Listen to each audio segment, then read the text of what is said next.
አራት የሪዝቅ ሰበቦችን ይጠቅሳሉ። አንደኛው ቂያሙል ለይል ይላል። ከሌሊቱ ተነስቶ ሰዎች ተኝተው አላህን መመሳጠር የደጋግ ባሮች ሱና ደእቡ ሷሊሒን ቀብለኩም የአላህ ባሮች ከሱብሒ 1 ሰዓት በፊት አታጣቸው። በጣም ደግ ሲሆኑ 2 ሰዓት በፊት አታጣቸው። ከሌሊቱ ጊዜ የሌለው ሰው ቀን ላይ ለመድመቅ እንዳያስብ። አላህ ጋር ብቻውን ሚስጥር የሌለው ሰው ትርጉም የለውም። ቀን ላይ ብቻህን ማየት ይፈልጋል አላህ እውነተኝነት። ቂያም ለይል ኢንሻአላህ ተሰግዳላችሁ አውቃለሁ። እና በርታት እና ጠንክራት ሰዓቱን ትንሽ እንጨምረው። ሁለተኛው አሉ ኢብኑል ቀይም አልእስትግፋር بالأسحار وبالأسحار هم يستغفرون والمستغفرين بالأسحار ሱብሒ ከመምጣቱ አንድ 10-20 ደቂቃ በፊት ቁጭ ብለ የቀን ውሎህን የታሪክ ወንጀልህን ጉዞህን የተበላሸው ኢኽላስህን አስበህ ትንሽ ወደ አላህ መመለስ ማውራት አላህን መማፀን ማህርታውን መጠየቅ አስተግፊሩላህ ወአቱቡ ኢለይክ ብቻ የሌሊት እስትግፋር። ሶስተኛ አሉ ኢብኑል ቀይም في زاد المعاد ሶስተኛው አሉ ሰደቃ ነው አሉ። ሰደቃ መስጠት ያወጣው አይጎልም። وما انفقتم من شيء فهو يخلفه ምንም ነገር አትሰጡም የተካውት ቢሆን እንጂ። አሁን ብዙዎች ያወጡ መሻይኾቻችን አሉ አይደል?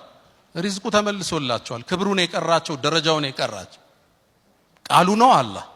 ያውም አሉ ነብዩ አለይሂ ሰላቱ ወሰለም ما نقص مال امرئ من صدقه ካሉ በኋላ بل تزيد ይጨምረዋል እንጂ አሉ ነብዩ አለይሂ ሰላቱ ወሰለም። መስጠት አያጎልም። ሲጎልብህ ስጥ። ሪል ስቴት ዴቨሎፐር አንድ ወንድም አለኝና ሲቸጋግር ምንድነው የምታረግ አልኩት። ያለኝም ብር ሰብስቤ ሰደቃ ሰጠዋለሁ አለ። እዛ ይከፈታል። እንዲህ የሚያምኑ ነጋዴዎች አሁን አሉ። ሲሰጥ ነው የሚከፈት የሚሉ አልহামዱሊላህ ረቢል ዓለሚን። አራተኛ አሉ ኢብኑል ቀይም ረሂመሁላህ የጧትና የማታ ዚክሮች አዝካሩ الصباح والمساء አላህ ይወፍቀን ሁላችንም። ሰደቃ መስጠት ወጣቶች ነጋዴዎች ማካፈል ሪዝቅ የሚባርከው እሱ። ሰደቃ ከባለቤትህ ይጀምራል፣ ከልጆች ከቤተ ዘመድ ወደ ህዝብ ይበተናል፣ ለኡማው ይደርሳል ማለት። ነብዩና መሐመድ አለይሂ ሰላቱ ወሰለም አንድን ልቤን የሚነካ ሐዲስ ይናገራሉ።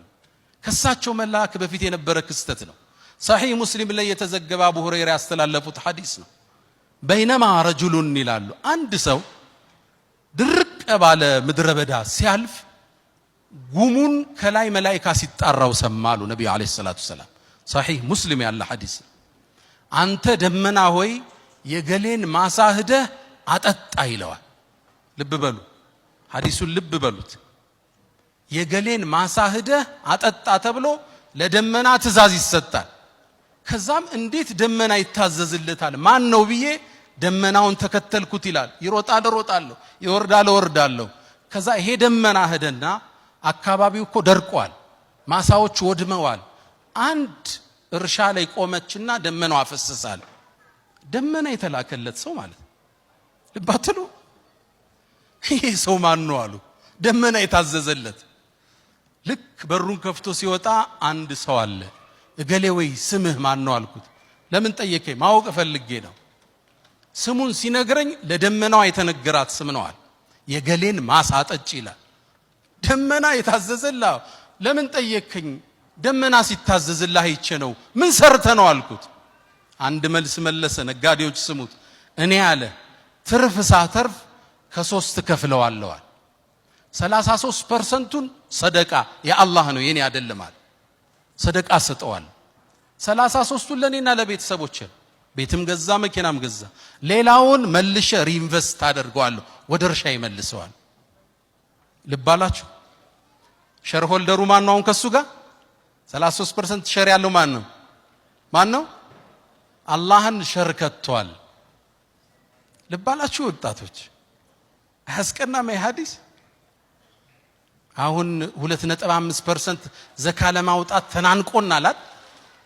አመቱን ሙሉ ያወጣናትን ደምረን ነው አይደል ሰደቃ ዘካ የምናረጋት? ተናንቆናል እኮ 33% ከትርፉ የአርህማን አላህን ስትከተው አንተ ውስጥ ሰደቃ ስታረግ አላህ ነው የሚጠብቅልህ። ደመና የሚያዝ እሱ ነው። ኮንቲነሩ የሚጠብቅልህ እሱ ነው። እርሻህን፣ መጋዘንህን፣ ንግድህን የሚጠብቀው ማን ይሆናል? ሼር ሆልደሩ ይሆናል። ልብ ብላችኋል። አንድ ጅቡቲ ላይ ትልቅ ጓደኛ ላይ ባለ ሀብት ነውና የአላህን ሼር ካወጣ በኋላ የሆነ ነገሩ ቀነሰበት። ገና የሱ ብር አልገባም። ኡስታዝ አለኝ አላህ አሁን አለኝ፣ ያው በጅቡቲኛ ቋንቋ ነው፣ አላህ በዚህ ዓመት ከኔ በላይ ሼር ወስዷል አለኝ። በአላህ መንገድ የበለጠ አውጥቻለሁ እያለኝ አላህ ግን አሳምሮ ተካለት። አልহামዱሊላህ። ሰደቃ ሪዝቅን ይጨምራል። እስትግፋር ሪዝቅን ይጨምራል። ሪዝቃችን አላህ ያስፈል። ችግሩን ሁሉ አላህ ያንሳልን። ዓለማችን አላህ ሰላም ያርጋት። እስልምናን ሙስሊሙን አላህ ቀና ያድርገው። ችግሩን ሁሉ ያንሳልን። ቁርአንን ልቦናቸው ውስጥ ይዘው ቀብር ከሚገቡት አላህ ያድርገን።